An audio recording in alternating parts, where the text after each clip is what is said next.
बाबा को याद करना मतलब बाबा के क्वालिटीज के साथ बाबा को याद करना, बाबा की जो निराकार रूप में महिमा है उसको याद करना। सिर्फ मुंह से बाबा बोलना इज नॉट इनफ। बाबा की रियल गुणों की मीनिंग भी हमें पता होनी चाहिए। बाबा कौन है? बाबा निराकार है, बाबा अजर अमर अविनाशी है, बाबा अभोक्ता है, अकर्ता है, असोचता है, बाबा साक्षी दृष्टा है, बाबा ज्ञान प्रेम सुख शांति का सागर है।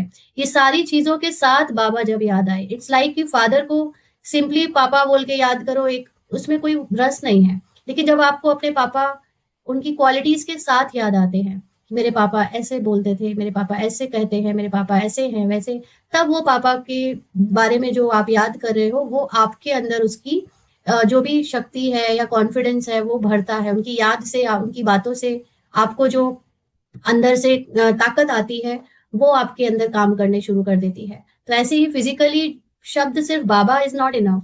बाबा का मतलब बाबा की महिमा के साथ बाबा को याद करना, देखो कितना मीठा है। अभी तुम आत्माभिमानी बन बाबा के बने हो।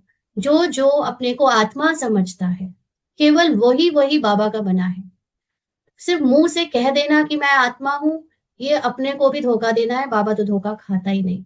आत्मा समझने का मतलब होता है कि सच में सिर्फ आत्मा। फिर ना आप किसी की पत्नी हो, ना आप स्त्री हो, ना आप पुरुष हो, ना आप किसी का भाई बहन पिता या कोई भी पद पोजीशन वाला शरीर या कोई मन का संकल्प या कोई संस्कार हो। जब आप इतने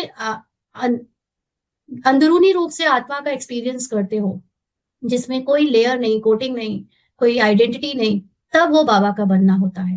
बाकी अभी तो कहने के लिए बीकेज बहुत अपने को आत्मा आत्मा कहते रहते हैं, हर बात में आत्मा आत्मा लगाते रहते हैं। लेकिन वास्तव में वो पूरी तरह अभी किसी की पत्नी होते हैं, स्त्री पुरुष होते हैं, वास्तव में वो अभी भी सारे रोल की आइडेंटिटीज, पद पोजीशन की आइडेंटिटीज और संकल्प संस्कारों का स्वरूप बन के बैठे हुए हैं। तो असली में जब आप आत्मा होने का मतलब नथिंग होते हो तब बाबा के होते हो।